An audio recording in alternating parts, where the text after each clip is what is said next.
Olá pessoal, tudo bem? Professor Denis falando. Nessa aula a gente vai resolver mais alguns exercícios sobre probabilidade. Bom, então exercício 1. Um prédio de 3 andares com 2 apartamentos por andar tem apenas 3 apartamentos ocupados. Determine a probabilidade de que cada um dos 3 andares tenha exatamente um apartamento ocupado. Bom, então, pela definição de probabilidade, para que eu calcule a probabilidade que tenha exatamente um por andar, eu vou fazer a seguinte razão: casos favoráveis sobre casos possíveis, ou seja, eu vou contar o número de possibilidades de ter um apartamento por andar e dividir pelo número de elementos do espaço amostral. Casos favoráveis, os casos que eu quero, dividido pelo total. Bom, então, antes, vamos fazer um desenho aqui do que é esse prédio aqui, né? Temos aqui um prédio, 3 andares, 2 apartamentos por andar. Agora, vamos começar então pelo espaço amostral. Vamos calcular quantas possibilidades eu tenho de ocupar 3 apartamentos nesses 6 que tem aqui. Então, ó, pelo enunciado, são 6 apartamentos, certo? E 3 estão ocupados. Então, para calcular o número de elementos do espaço amostral, é calcular o número de possibilidades que eu tenho de ocupar esses 3 apartamentos desses 6, ou seja, combinação de 6 tomados 3 a 3, certo? Perceba que não faz diferença a ordem, né? Se eu tenho um apartamento 1, 2 e 5, 5, 2 e 1, dá na mesma, eles estarão ocupados do mesmo jeito, por isso é uma combinação. Então, calculando a combinação de 6 tomados 3 a 3, utilizando a formulinha, temos 20 possibilidades de ocupar 3 desses 6 apartamentos. Bom, agora a gente tem que ver os casos que nos interessam aqui, os casos favoráveis, as possibilidades de ocupar esse prédio com exatamente um por andar. Então, para isso, eu tenho que pensar o seguinte, ó, dá para fazer pelo princípio fundamental da contagem. Se eu quero ocupar um apartamento por andar, então, o primeiro passo é ocupar o primeiro andar, depois ocupar o segundo andar, depois ocupar o terceiro andar. Para ocupar o primeiro andar, eu tenho duas possibilidades, segundo andar, duas possibilidades, terceiro andar, duas possibilidades. Então, o número total de possibilidades vai ser 2 vezes 2 vezes 2, pelo princípio fundamental da contagem, que dá 8 possibilidades. Pronto, temos o número de elementos do espaço amostral, temos o número de possibilidades de ocupar um apartamento por andar, agora é só calcular. Vai ficar 8 sobre 20, que dá para simplificar, fica 2/5. Exercício 2. 3 moedas não viciadas são lançadas simultaneamente. Determine a probabilidade de se obter 2 caras e uma coroa. Bom, então vamos ver a definição aqui. Ó. Eu quero qual a probabilidade de obter 2 caras e uma coroa. Então, para isso, eu vou fazer a razão, onde eu vou pegar o número de possibilidades de tirar 2 caras e uma coroa, dividido pelo número total de casos, casos favoráveis sobre casos possíveis. Bom, vamos começar, sempre mais fácil começar pelo total. Aqui, ó. Qual é o número total de possibilidades que eu tenho ao jogar 3 moedas? Então, o espaço amostral tem várias possibilidades aqui. Ó. Eu posso ter, por exemplo, cara, cara, coroa, ou posso tirar coroa, coroa, cara, e tem outras possibilidades aqui. Bom, então a gente tem que calcular qual que é o número de elementos do espaço amostral, ou seja, qual é o total de possibilidades. Como eu tenho 3 moedas que serão lançadas, eu tenho 3 etapas aqui, né? Jogar a primeira moeda, tenho 2 possibilidades. Para jogar a segunda moeda, eu tenho 2 possibilidades, cara ou coroa. E para jogar a terceira moeda, também tenho 2 possibilidades. Então, o número de elementos do espaço amostral é 8. Tem 8 trincas possíveis aqui, com cara e coroa. Agora, eu tenho que ver quais são os casos favoráveis, ou seja, de quantas maneiras eu posso tirar 2 caras e uma coroa. Para tirar 2 caras e uma coroa, dá para fazer até na mão. Ó. Eu posso tirar cara, cara, coroa, posso tirar cara, coroa, cara, posso tirar coroa, cara, cara, certo? Ou seja, no total, eu tenho 3 possibilidades. Como você pode ver, ó, isso aqui nada mais é do que uma permutação desses 3 elementos, tirando a repetição dos Ks, certo? Que vai dar 3 também. Agora que eu tenho o N de E e tenho o número de casos favoráveis, só fazer a continha vai dar 3 oitavos, certo? Exercício 3. 10 livros, 7 dos quais de economia, são colocados aleatoriamente na prateleira de uma estante. Qual a probabilidade de que os 7 livros de economia fiquem juntos?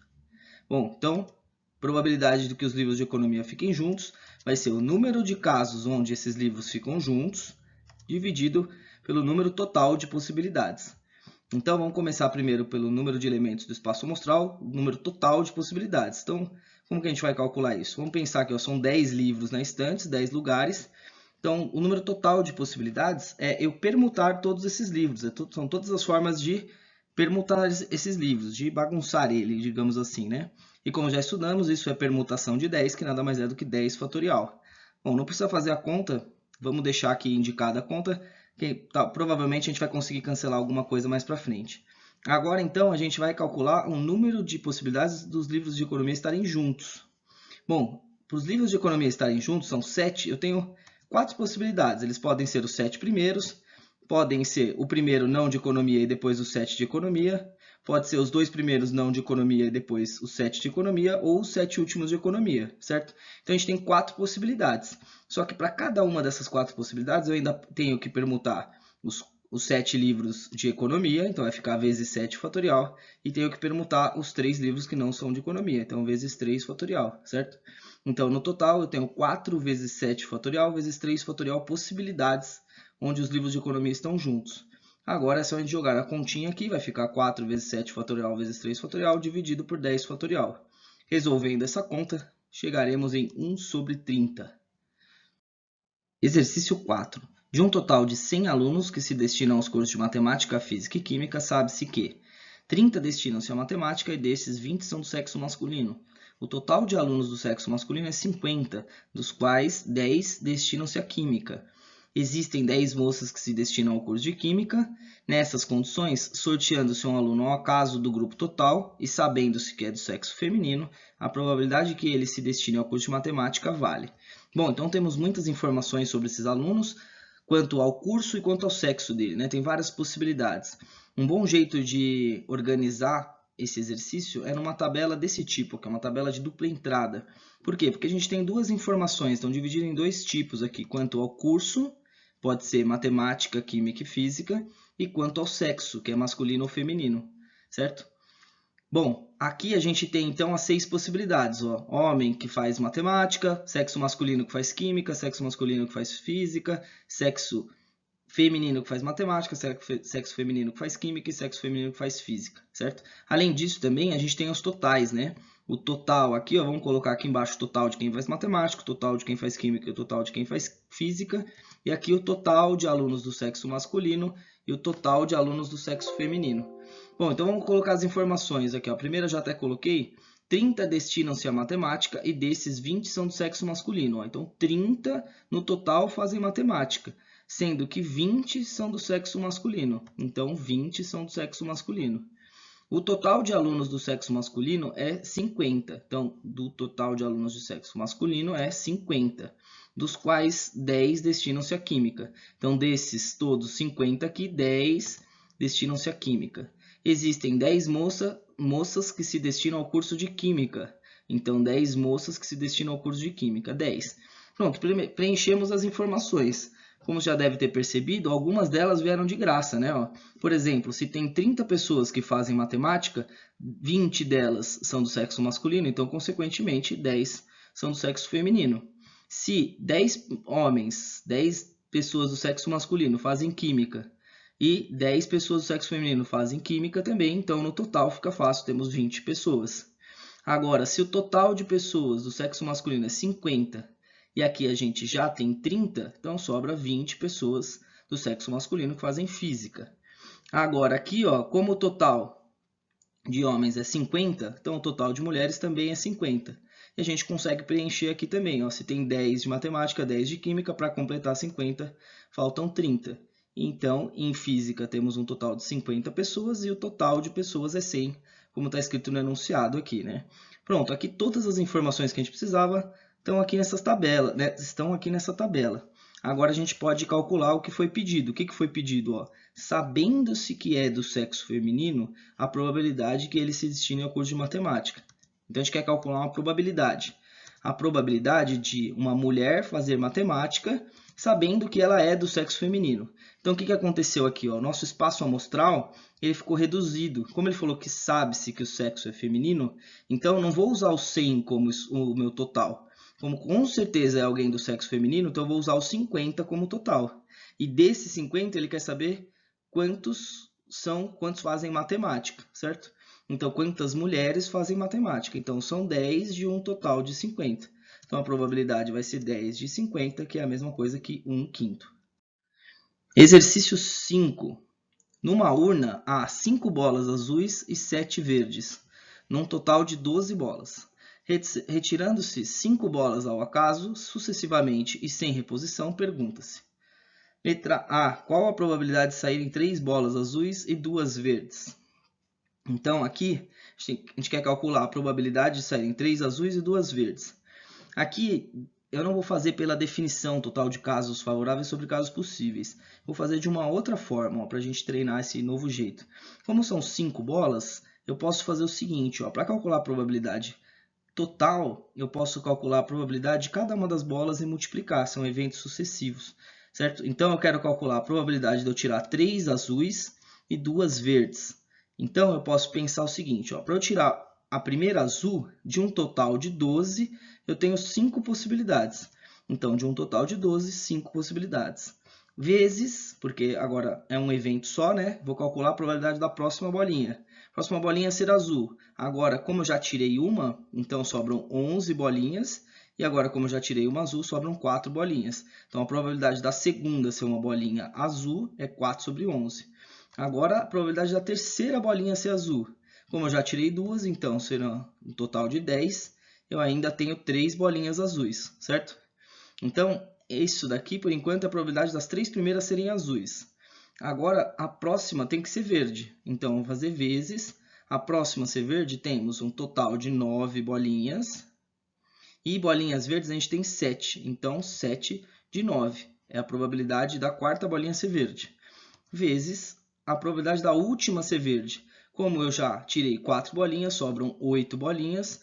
E como eu já tirei uma verde, sobram 6 bolinhas. Então, 6 oitavos, certo? Como tudo isso é um evento só, se eu multiplicar todas essas frações aqui, eu vou obter a probabilidade de tirar nessa ordem azul, azul, azul, verde e verde, certo? Só que o exercício não quer saber nessa ordem, 3 bolinhas azuis e 2 verdes. Pode ser em qualquer ordem, certo?